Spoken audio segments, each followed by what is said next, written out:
Bom, quando pensamos no processo de independência dos Estados Unidos, a chamada Revolução Americana, você vai ter também, como sempre, a organização de um novo Estado. E esse novo Estado vai ser organizado com base na chamada Constituição de 1787. Essa Constituição vai ter que se adequar ao perfil das 13 colônias, ou seja, aquela divisão existente entre as colônias do Norte e as colônias do Sul.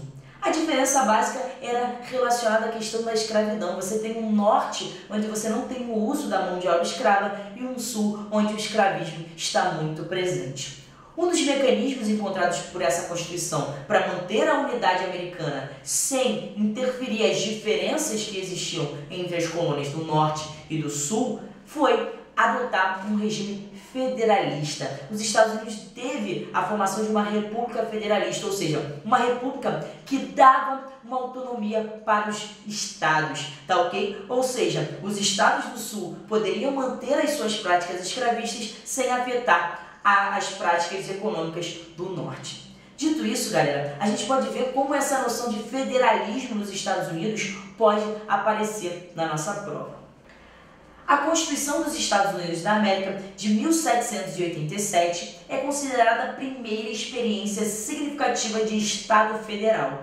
Isso se deve à alternativa A, ao princípio constitucional baseado na pluralidade de centros de poder soberanos e coordenados. Galera, essa alternativa A, ela pode te causar alguma confusão. Olha só, quando fala na pluralidade de centros de poder soberanos, a gente pode entender como a autonomia desses estados, sim. Portanto, a alternativa A pode ser a correta, sim.